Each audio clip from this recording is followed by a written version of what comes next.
As a trauma survivor, I have always been interested in resilience. But growing up, I believed it was something that you were born with. Then in graduate school, I learned that it was a quality that we all possess and a set of skills we can all strengthen. Most of my resilience has come from writing and seeing myself in new ways by confronting the stories I've always told myself. The more I did that, the stronger I became, and I've dedicated my life to helping others do this work. This podcast is for anyone who wants to understand their story and how to revise it, because when we do that work, we change the world. What if your life was defined by your relationship to your partner? Would you know who you are in the wake of their loss? And if you didn't, how would you find yourself? In her memoir, Available As Is, former lawyer Debbie Weiss thought a new partner would bring her what she needed. But as the dating disasters piled up, she realized what was truly missing from her life and how to find it. Join us as we discuss how multiple major losses impact the way we see ourselves and the world, the challenges of dating when you're over 50, and the most important thing new writers should consider when starting a book on this week's episode of the Writing Your Resilience podcast. Let's dive in. In memoir, every scene should move your story forward, but it can be difficult to figure out which scenes belong, let alone how to frame them when writing about trauma and other tough topics. How do you know which details are essential to your story and which ones will just overwhelm readers? And just as important, how do you write these scenes without triggering yourself? These are common questions that can be so tough to answer. That's why I'm teaming up with Jane Friedman on October 16th to teach Mastering Trauma Scenes to Improve Your Memoir. During this webinar, you'll learn the difference between trauma, crisis, and rising action, how a scene's position in your manuscript will determine which details matter, and how to slant your material so that it propels your story forward. You'll leave with a deeper understanding of your story, confidence in your ability to add tough scenes to your memoir, and tools that will help you care for your readers and yourself. Best of all, this webinar is only $25. That's right, $25. For that price, you'll get access to the webinar, a workbook filled with tips and tricks, a copy of the recording, and a copy of the comprehensive Q&A. So if you want to craft a story that hooks readers and keeps them glued to your memoir, join me on October 16th for Mastering Trauma Scenes to Improve Your Memoir. The link is in the show notes. Well, hello, Debbie. Welcome to the Writing Your Resilience podcast. I'm so happy to have you on. Thank you, Lisa, for having me. I appreciate it. Well, I appreciate you giving me the opportunity to read your book, Available As Is. Love, love, love this cover. It's so great. And, there was this aspect of this, it's memoir, and it definitely has that flavor, but it also had this soap opera fiction flavor to it that made me think about it between readings and made me so excited to come back to it later on when I was coming back to read. Oh, well, thank you. I kind of wanted it to read like fiction. That was what I wanted to do when I was writing it. Well, you definitely accomplished that. We're going to dive deep into your book, but before we do, I always like to give the author a chance to tell us anything they'd like us to know about the story. Well, it's all true. It's the time frame's condensed, names have been changed, but it's basically the true story. It was about losing my husband and my high school sweetheart of 32 years. He passed when I was 49, and we'd been together since I was 17, and I'd known him since I was 7. So it was about just kind of creating a new life and trying to become a new person after widowhood. Yeah. And to me, when I was reading this, some of the things that I really liked, we're going to get into the dating piece, which was a very fun and interesting way to explore grief. But this is also a book about layered grief, because George's death isn't the only big loss that this narrator faced. You also lost your mom when you were very young. I did. I lost my mom when I was 10. She died 4 days before my 10th birthday. Yeah. And it's funny the timing of this recording, because the anniversary of her death is actually tomorrow, August 9th. And that'll be 51 years. So yeah, she died when I was 10. And that, I think, kind of very much informed who I became as a person and the choices that I made for the rest of my life, and wound up with George. Motherless daughters, I think, is definitely, a theme I look at in the book, and something that shaped my life. So what research have you done on motherless daughters? Is there something that you discovered as you were writing this book that became an aha? Not so much. I looked at this stuff more when I was probably a little younger, when I was going through college and law school. One thing that did strike me was that sense of kind of resilience, of the sense of sort of being kind of self-sufficient. And that Mm-hmm. was something that I was sort of raised with after my mom died. I'm an only child, and I was kind of raised like a little grown up. Yeah. So that kind of hit home. Yeah, you definitely had to grow up fast. And your father's wonderful. I mean, the way Yeah, you portray him in this book. And yeah, and yet, there were so many things that he couldn't do for you because he didn't understand what it's like to be a teenage girl. So you that's had to true. figure out a lot of these things on your own, even though, of course, he did try. So there was this death, and then George dies. And as I was thinking about how to describe this, there was a part of me that says he died suddenly, not because it was a sudden death, but because your awareness of what was happening came on suddenly. That's true. Yeah. Part of the book very much was the idea that George really tried to insulate me from the experience of what he was going through. He had cancer and didn't really let me be a partner in all of that. And I sort of wasn't handling that in a way that was Mhm. proactive enough looking back. So it was very much about what that was like, and then sort of trying to become a full person after that and deal with the aftermath of why was that like that? Why was Mhm. this so truncated and strange? Although maybe, losing somebody prematurely like that is naturally truncated and strange. Yeah.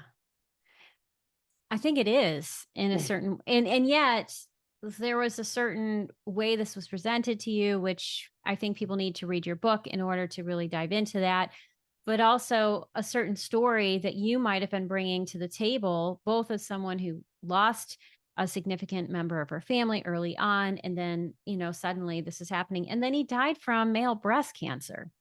Yeah, he did. Yeah, that's very rare. So yeah, I was kind of like, why us? I mean, that wasn't something that was hereditary in his family, although his two uncles had died somewhat young, though not that young, from Hmm. from lung cancer. So yeah, it was kind of like, oh my God, this is happening again in my life. And this is Yeah. a very weird, rare kind of cancer in men.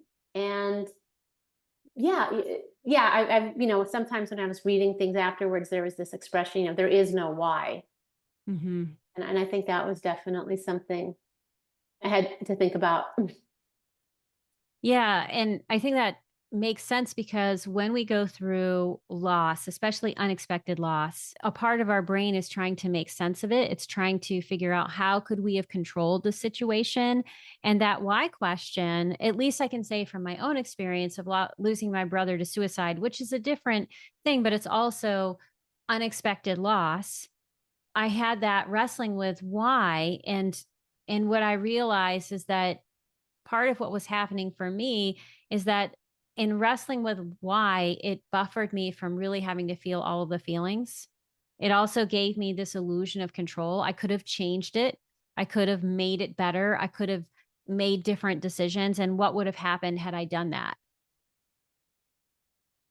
That makes sense. Yeah, I do think we look for the why for something that's premature and inexplicable. And Hmm. we always like the sense of control, like, well, I could have done this better. I Right. think as a society, we're very proactive in terms of, process improvement and how would we have improved this? And, I'm a former lawyer, so it's very much, how could I have handled this effectively? How could I have done this? Hmm. Or even thinking about all those ridiculous Lifetime movies, which always portray the deaths of somebody sort of beautifully, from Right. cancer. It's always this sort of great resolution and spiritual, some sort of awakening, which isn't what it's like. It's actually quite messy Yeah, it and is.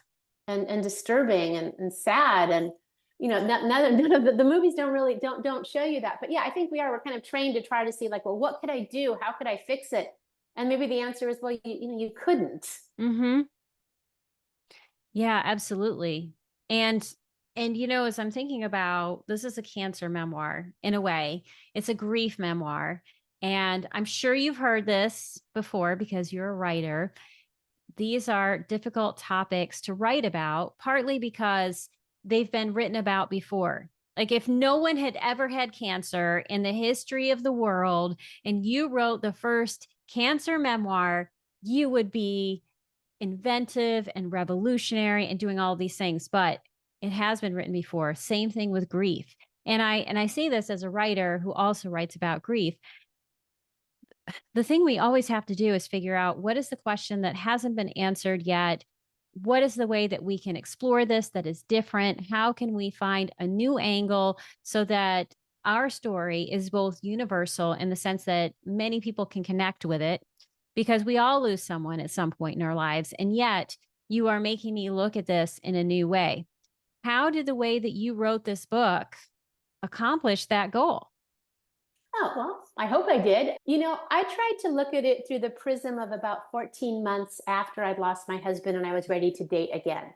So I was trying to look at it.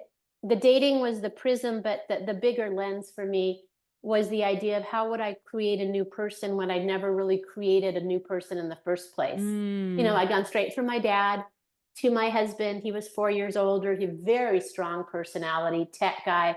He kind of controlled what we did, how we lived, which for me at the time was fine. So, I'd gone straight from college, law school, dad, husband. So there I was at 49. My life was very insular. I didn't have really friends, connections. It's like, how do I create a life? How do I live? yeah.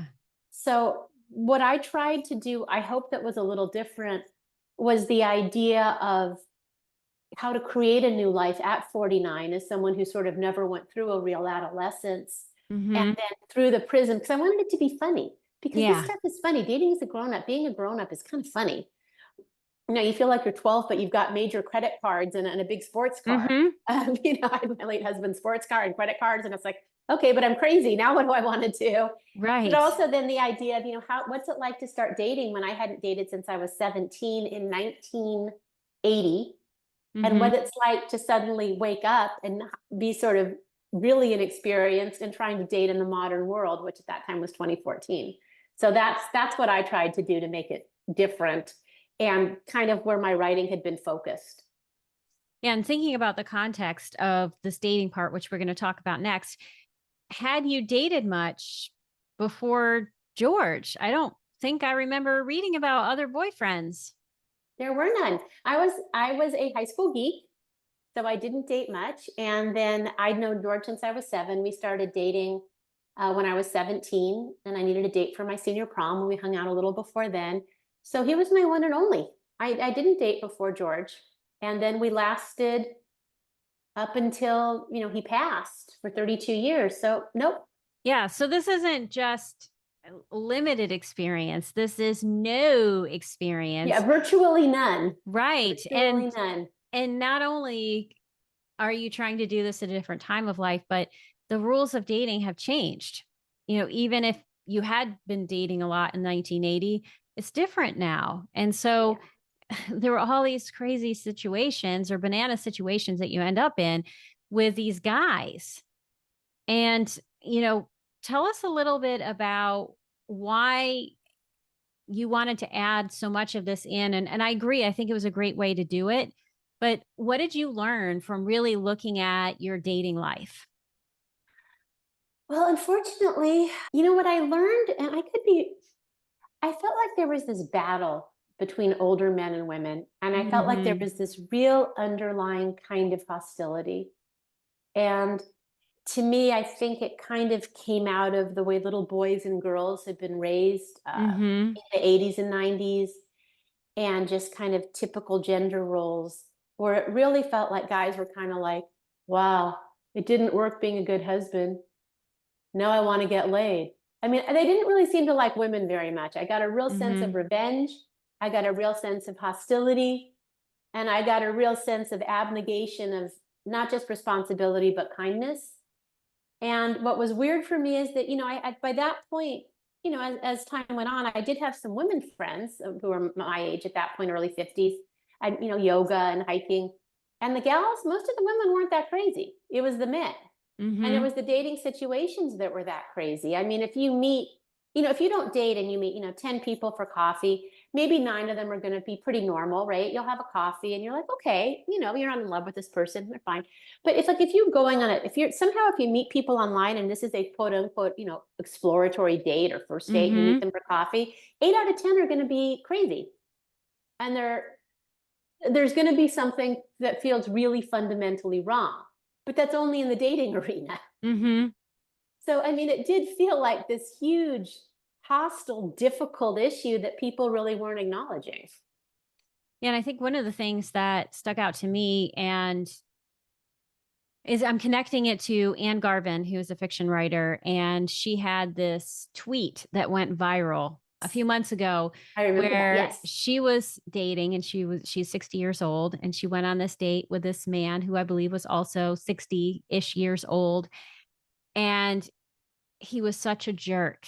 And one of the things that he was most disappointed about was that she was a 60-year-old woman, that Yeah. there was this expectation that he, whatever he was, should be with a younger woman, and that he deserved this, and that there was something that he deserved or he should have, which was different than what was in front of him.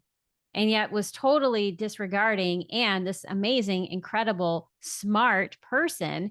And I got that sense in this too, that not only is dating hard, and not only are people bringing all of this baggage to the table, especially when they're older and they're dating, but there's this belief that women of 50 and above are and should be invisible, that we've lost our attractiveness. There's something that's missing in us now.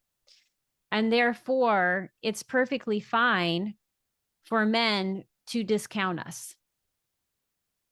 I felt that. Yeah, just sort of that sense that, you should be grateful that you're getting any attention. Mm-hmm. Take what's available to you. I mean, I met men who were very patronizing. I mean, my kind of mantra at one point was, I'm a widow, but I'm not a moron. Yeah. Men are like, I own my own home, and I'm like, oh, well, you're careful. Someone's going to take advantage of you, which to me meant they couldn't accept that I could be independent and not be taken advantage of. Mm-hmm. No, I'm still a lawyer. No, I'm not, handing up my credit card to people, um, that was kind of odd. And then this very patronizing, a lot of mansplaining. Mm-hmm. Again, no, that doesn't work either. But yeah, very much that sense of entitlement of, I mean, it really isn't a myth that all these guys who are respectfully not in great shape, not particularly conventionally attractive, all want these young looking, slender women because that's, I guess, what society tells them makes them successful. So, I mean, it's like, how come all these unfit guys want fit women? Mm-hmm. Clearly, fitness isn't important to them, and other things too. They're not compassionate, they're not kind. Why would we want to be with somebody who isn't kind or compassionate? And I feel in current times, I think women now, right now, are saying that older women are seeing that they're undervalued, and we're fighting back against that right now. Absolutely. I do think that older women are finding their voice. They're using their voices in new ways. And we're all saying, hell no, we will not go quietly into the night. We are going to Right. be here and we are going to be present in our biggest and best ways. And so, what's interesting to me about this story is, you know, this narrator, I just wanted to give her a hug. I really did, because there was so much pain that she was experiencing. There's a lot of baggage that she is carrying, both around the guilt of, how the caretaking went, the death of her mother that she had not had a chance to really process, the fact that she is alone and she hasn't really defined who she is. So there's tremendous pain in this experience. And I'm wondering how much the dating experience is also mirroring that inner pain, if those two things are related, or what you learned about that and grieving. Well, I learned a lot, unfortunately, after the fact, hindsight. But, I did learn some things that were helpful. One, for somebody who was in my situation, I would have dated later, because Mm. it didn't really make sense to date until I'd found a self, until I'd found Mhm. myself, irrespective of a partner or something, and finding, a life that felt fulfilling. I've written about grieving and moving forward after widowhood in some different places. And one of the things I talk about is trying to make non-romantic connections so life feels good, and Mhm. finding your passion so you feel fulfilled or interested. After this, time, I got an MFA when I was 56. I wrote the book. I've taken tons of writing classes. Things changed a lot, made connections with people. But I think the dating experience was the guilt, and part of it was inexperience, but part of it was inexperience. But part of it was also at the time not really believing necessarily that I deserved Mm. exactly, what I wanted, whatever that is. Yeah. And feeling too afraid to be alone to say, well, this clearly isn't what I want. So whatever happens, this can just Mhm. go away. Just getting rid of things that weren't for the best. And that's definitely something I learned was to build up a life and a self on my own before looking to a partnership, and also just not to settle and not to accept things that don't feel right.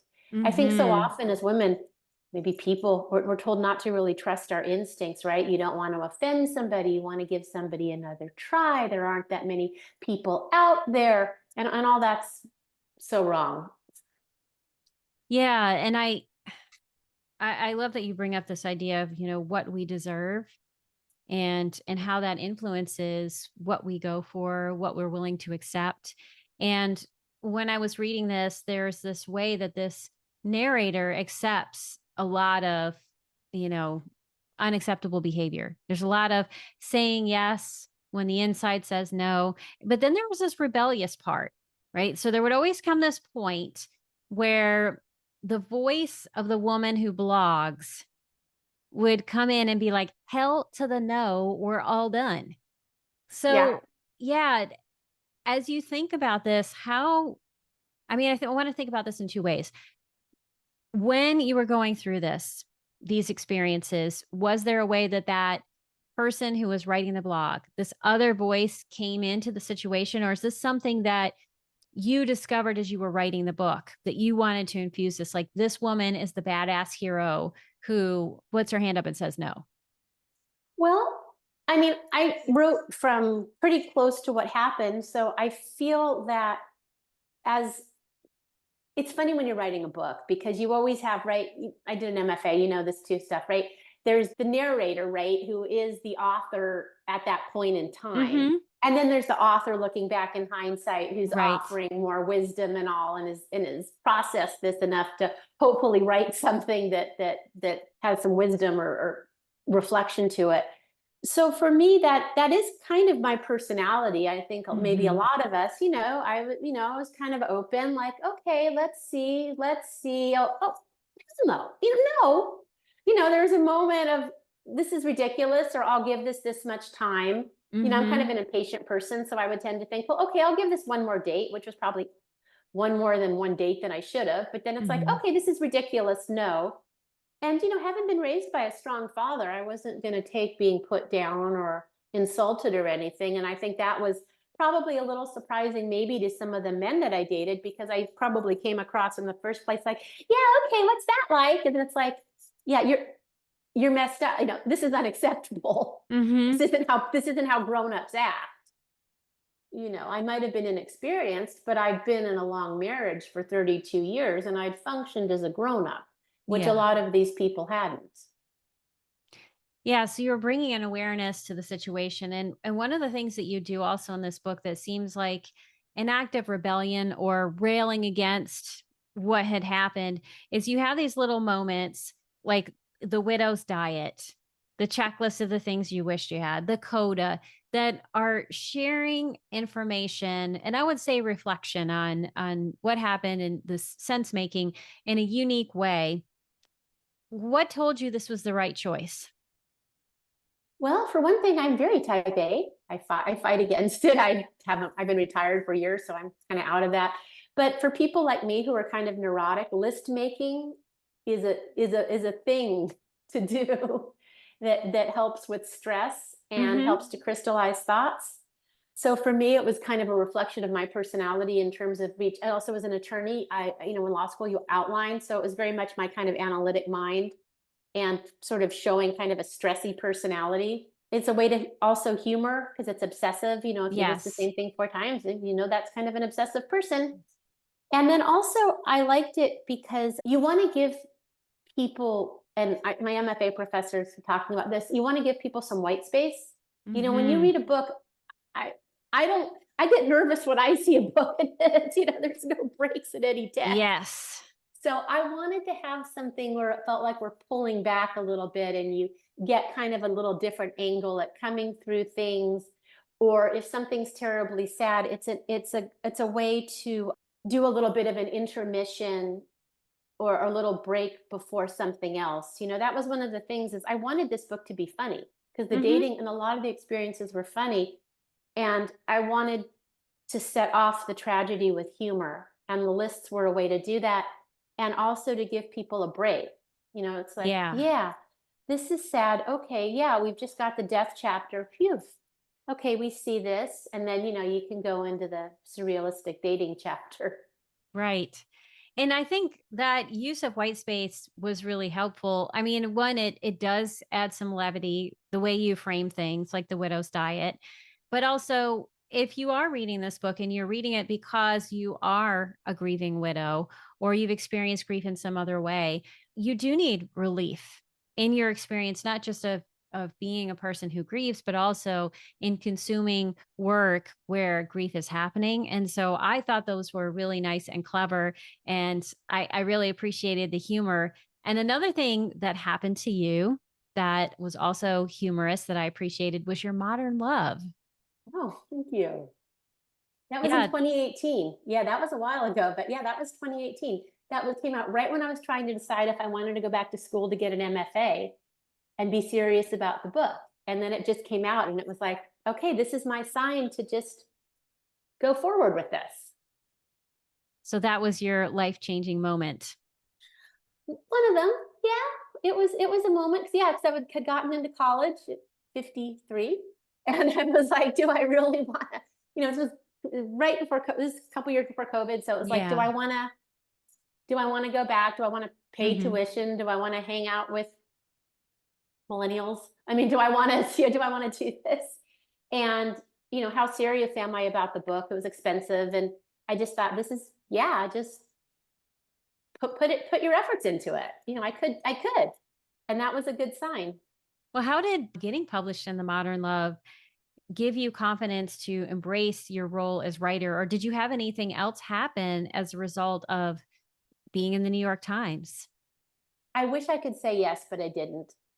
People. I got a couple nibbles on that. One of Mhm. the problems I had is I had this idea for the book long before I knew how to write it. Again, Mm. I'm a former lawyer, and I'd written some essays, but I really didn't know how to write a book. Mhm. I wasn't a natural writer. I didn't write anything that was even decent. I mean, it was really bad. And I'm a little embarrassed. I sent a few things to agents who were interested and they weren't good. And I didn't realize what you needed was a full, finished, polished book. Mhm. So if I could change the timing on everything, I would, but I can't. I got the Modern Love in 2018. I had my book published in 2022, and it really wasn't ready for publication until 2021. In Mhm. 2018, I just had pieces. And I'm sure, like lots of many other writers and authors out there, I had pieces of a book, and it was like, ah. Yeah. So, one of the things I did do was I went through a few editors and finally found a really awesome editor. I won't name her, but people can ask and I would tell them. It was real expensive, but I, invested in a great editor because I really couldn't write a decent book. My book recently did win, say, the gold medal in grief in the IPPY, Independent Book Yay, Publisher. Thank congratulations. you. And that was so reassuring because it meant, okay, this is actually decent. People, Mm. because this isn't something I did. I don't know how people just write, like they go, oh, they just write great books or they write good books. Because that wasn't something I mean, that was a huge learning curve for me. That was probably about as hard, probably harder than passing the bar exam. Well, I would say that even when it looks easy, it isn't. And even when people make it look easy, there's probably 1,000 stories of the hard work that they've put into this that you just don't know about. And I think I'm really glad that you share the honesty around what this process was like and how, getting the modern love, which is a big deal. It was And cool. it is very cool that you did that. And I think a lot of writers are told, oh my gosh, if you just get in the modern love column, your life is going to change. You're going to get an agent and a book deal and this and that and the other. And I've known other people who wrote amazing modern love stories who also didn't have their lives change so in such big ways. So, I mean, it was a confidence booster. It was a great publication. It is nice to be able to say that in your bio. I mean, come on, it does help your bio, right? It totally helps my bio. It helps when I reach out to people. If I'm Hmm. feeling insecure about reaching out to somebody, I throw that in there for sure. It made me feel good about reaching out to agents. That didn't happen either. But, it made me feel good about, like, when I reached out to you to be on this podcast. Right. I saw you on Instagram or someplace. I'm like, okay, I'll put this in. It looks like I do something. So yeah, it's really good for that. It was a dream, but it didn't change my life. My column was about dating a guy who was a polyamorous person. Although I've heard from people that this guy really wasn't polyamorous so much as he was sort of arrested development, because he Hmm. really wasn't about love. He was about his own ego. Yeah. But, basically what I got from that was some nice words and letters from angry polyamorists who Hmm. said that, I was putting down their way of life, which I wasn't. But that's really pretty much the largest kind of Hmm. correspondence I got from that. Yes, I can imagine all of the things that people would have said or all of the ways that could have gone. And it would be interesting to see what that would be like now when polyamory is much more a part of the conversation. I mean, it Yeah, it was is. there in these little sprinkled ways back in 2018, but now I remember there was that, oh gosh, what was it? The article in the New York Times about the polycule, the 30-person polycule that just makes my head explode anytime I think about it. But it's 30 people who are in relationship with one another in some other way. And, I'm not going to judge it because I don't know. But at the same time, what I can say confidently is that it is not for me. Like, I can't imagine being in relationship with that many people. It's just not how I'm wired or what I'm interested in. But, you know, thinking about how we can both be bold, be brave, write our stories, and also temper our expectations, I think is important because when we think that magical things are going to happen, and I would say some of the promises of the modern love are magical things, like you're suddenly going to get this, six-figure book deal and an Right. agent, and like, your life is going to be so great that you're going to quit your job and be a full-time writer. That's magical thinking, and it's not necessarily going to happen. And that doesn't mean you failed or you've done something wrong or that this isn't good. So just being able to embrace all of those things at the same time, I think is really important. I agree. I feel like that really stands for writers and authors in general right now, because there's so many books. And, Yes. I mean, I'm with a hybrid publisher, so technically like an indie book.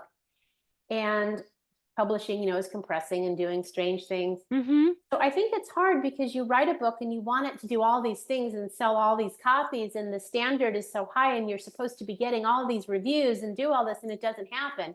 And when my book came out, I went through getting kind of depressed. It really hadn't done what I wanted it to. Mm. And I had to step back and kind of, I'm also a certified yoga teacher. And I had to look at kind of the yoga principle. I hope I don't get this wrong, of a parigraha, which is letting go of set expectations Mm-hmm. and kind of looking at doing the best job you can do Yes. and not denigrating your own efforts when you've done Mm-hmm. the best you can. And Yes. then letting go of a preconceived expectation, and at least for me, finding some satisfaction in smaller things, which are, hearing from some widowed people who did find the book valuable, hearing from some people that it did help, or being able to do things like this in chat, which Yeah. is fun. But just, doing some smaller scales of things, Mm-hmm. but not saying this was a failure, just saying this was a great effort. This was a great project, and I like Mm-hmm. the experience. Letting go of the end result and then trying to find some measures of resolution and satisfaction from there. Absolutely. I think that's so important because it's hard work. The bar is high and we can become exhausted by the process. And then by the time our books do come out, it can feel a little anticlimactic. We're thinking, but it should be something else. And yeah, that discounts the hard work. So, how can you always embrace the fact that you showed up? You did it. And you can go to your deathbed knowing that you did everything you could. And that's all you can do. I mean, you can't go back in time and do something different, nor should you. If you've given it your all, you've given it your all, the end. And I agree. yeah, and we need to be able to embrace that. Yeah, I agree. And I think we need to also, set boundaries like, okay, I tried TikTok, but I mean, the idea of the writer that's this promotion, I mean, you can always do more promotion. My Mm-hmm. goodness, my inbox is so full of classes and Facebook groups and classes with groups for Mm-hmm. every little aspect of this that it's really hard not to be hard on yourself or feel that you could do something differently. Yes. And I felt that I used to watch, the Modern Love TV show, and think Yep. mine didn't get there. I think, throw my glass at the screen, and had to accept, hey, I did it. It was fun. I could enjoy this. It didn't really go anywhere, but it was a cool thing to do. It was a great experience. If I can do this, I can do other things I want to do, Yeah. you know. Exactly. I mean, it gives you confidence that you have what it takes to do hard things. And you have been doing hard things for a long time. As a person who lost her mom, as someone who is a widow, who lost your husband, and then also all of these dating challenges that you have faced. So, one of the things you are is a writer, and many people who are on this podcast are writing. And you've given us some different bits of writing advice, but what is your best piece of writing advice? If someone is coming to the page, especially, I want you to think about that new writer, someone who has got the dream, but hasn't really gotten much down. What would you tell them? I did recently teach a class for non-writers, which was helpful. For me, what's helpful is working through things I'm thinking about. I'm very Mm, analytical. That might not be everybody. They might do it through poetry or fiction, but in general, kind of what's moving you? What are you yeah. feeling? What problem are you trying to work through? What question are you trying to answer? Mm, And then from there, start writing about it in different ways until it becomes richer and more interesting and more nuanced. But sort of starting there, because if you're not writing about something that's interesting to you, why do it? And I right. think it helps to really get your mind involved. What are you thinking about? What is your question? What are you Hmm. trying to even resolve for yourself? And then just kind of look at it from a whole bunch of different angles. Yeah, that's great advice. And I'm actually taking an oral storytelling class right now. And one of the questions that people keep coming up with, like, how do you start a story? And these are first drafts of stories. This isn't final draft stuff. Like, we're working towards, moth style stories and that sort of story performance.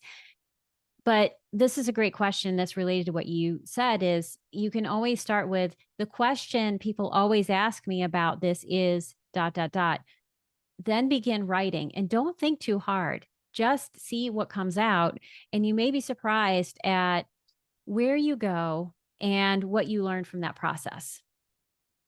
That totally makes sense. That was like an MFA land. We had to think about my story is about, Hmm. but what it's really about is. Yeah. And I think it's really helpful if you're writing something and you can get to what it's really about is. Yes, I think that absolutely. helps. So your book has been out for a little bit. You've gone through a launch year. You are still promoting the book because, in case you all didn't know, promotion never ends. You're always going to be promoting and talking about your book in some way. And also, grief doesn't end, right? We move through different stages of grief.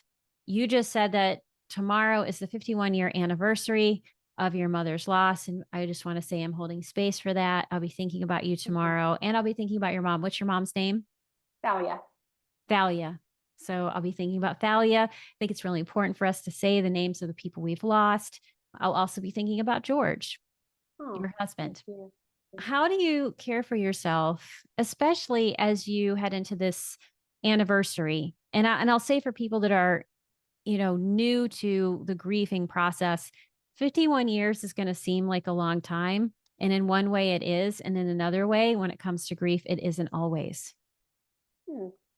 Well, for me, what I find helpful and what I'm actually doing a little bit this year, just for a bunch of other reasons, is I give myself permission, and I have the luxury of doing that. I'm retired, of pulling back when I want to. I tend to be pretty busy, and if I have my little projects and people I'm following up with, and I have a ton of emails from stuff, and just to sometimes just saying, okay, sometimes you just need to pull back Mm-hmm. and have quiet and peace. It's a little bit cliche, but what helps me if I can do it is generally yoga classes, walking, Yes. kind of chill exercises. I like to do that. I have, a nice yoga community, that type Mm-hmm. of thing.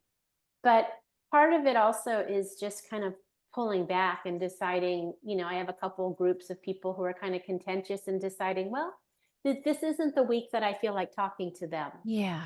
I think it's very much giving yourself permission when you're feeling tired Mm-hmm. or not as strong to do things that make you feel better.